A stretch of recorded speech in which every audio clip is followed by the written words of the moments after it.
In this video, I'd like to make a plot in Excel of the data for Kepler's law. So Kepler's law is a relationship between the period of the planets and the distance of the planets. So Kepler had a number of laws, but one of them is this so-called third law. And here T is the period and A is some distance of the planet, the semi-major axis or something, but we'll just go with simplified distance.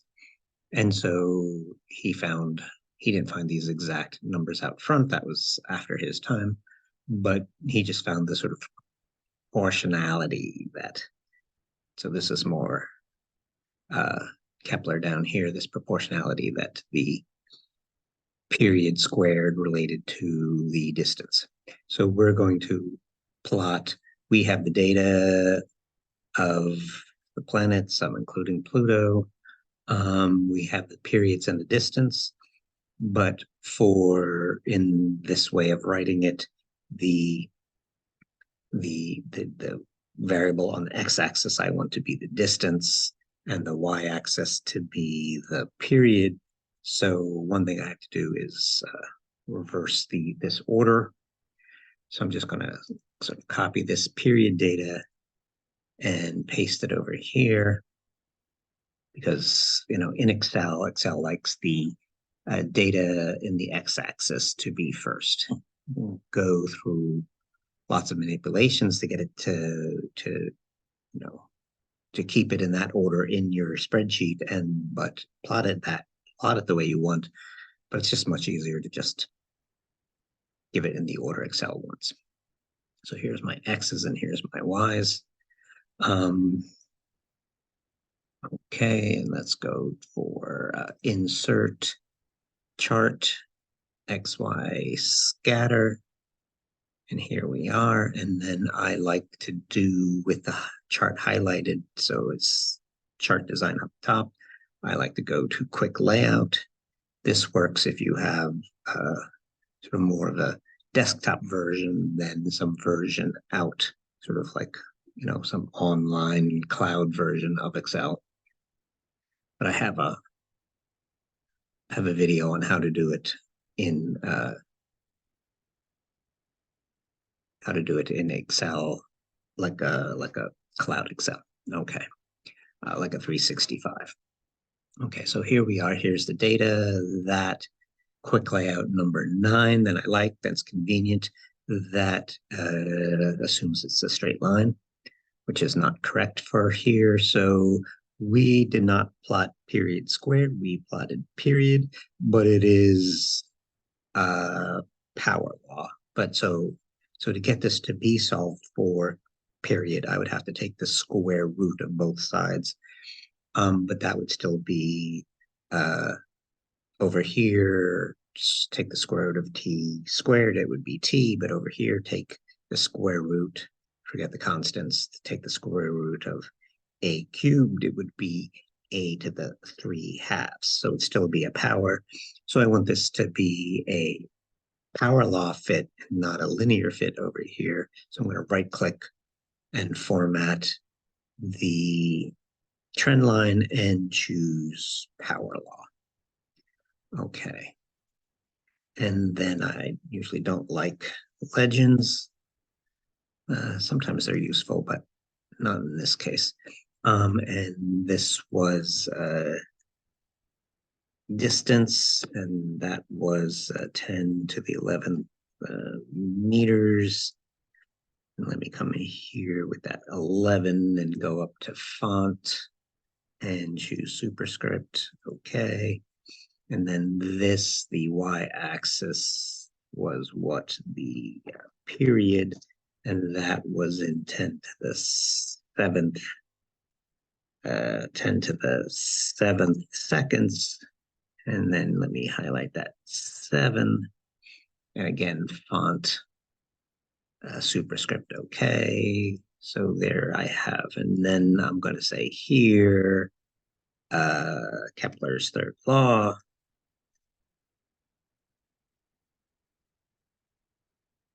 Okay, and then we got here, it was a very good fit of r squared equals 1. And the power we're seeing here in this fit, let me increase this font size a bit.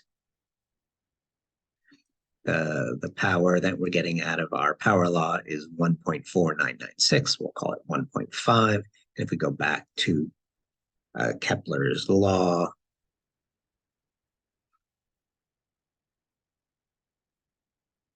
again, it was t period squared goes as the distance cubed. And if I take the square root, because for us in Excel, we have it plotted period on the y, so it's solved for period, not period squared. Take the square root. And if I take the square root, I'll get a to the 3/2, or 1.5. So we're getting a decent power out of this.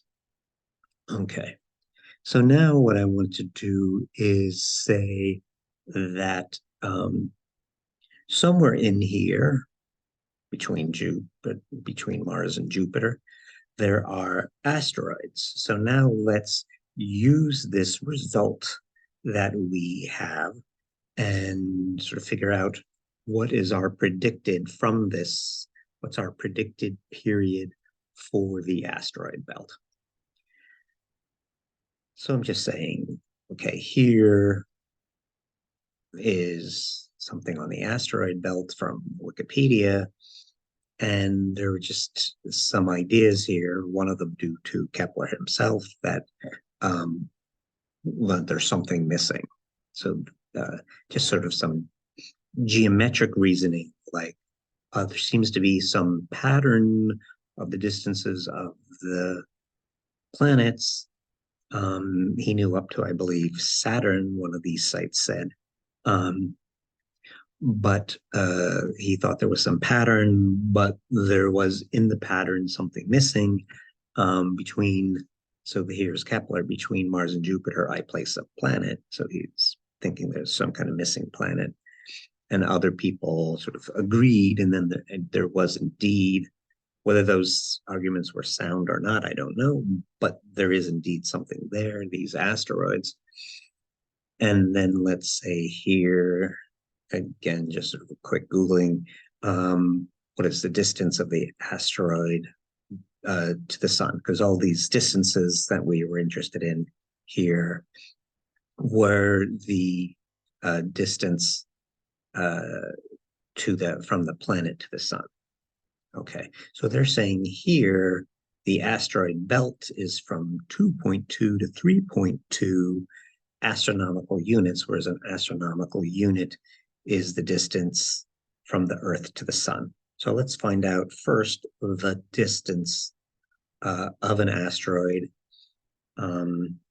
So I'll call it, I don't know, inner asteroid, and I don't know, outer asteroid. And it was what, 2.2 and 3.2. And that is these AUs. And so now I've got to get it in my unit here. So it is going to be this 2.2 times the distance of the Earth, which is this 1.496. And I want that to be the Earth for both of them. So I put in the $sign so that when I copy it down, it will still, for here, say C4. So the B12 becomes a B13 when I copy down, but the C4 stays C4 because these are both measured in these astronomical units, this distance from a sun to Earth. Okay, so now I know the distances of the inner asteroid and the outer asteroid belt, the inner part of the belt, the outer part of the belt, based on now this unit of 10 to the 11th meters.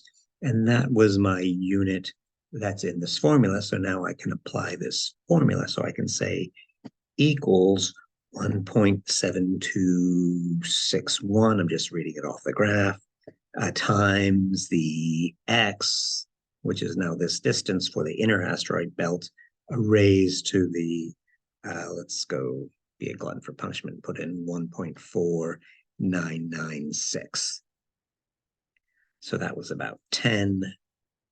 And if I pull this one down, it's about 18. And this is between Mars and Jupiter. So I'm expecting a period, more than 6, which is Mars, and less than 37, which is Jupiter. And so I have, depending on, it's not sort of a single unit, but it's a belt of asteroids. And so getting distances or periods for distances between 3.3 and 4.5 in this 10 to the 11th meter unit.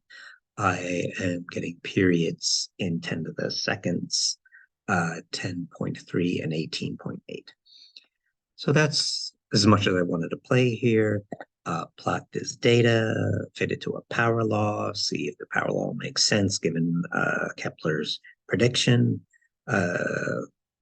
Kepler predicts a 1.5, that's what we got, and then play a little bit with asteroids. So if we wanted to figure out, use this to do some predicting, we would predict that asteroids, any asteroid within the belt, would have a period between 10.3 and 18.1 times 10 to the 7th seconds. Okay, thanks for your attention.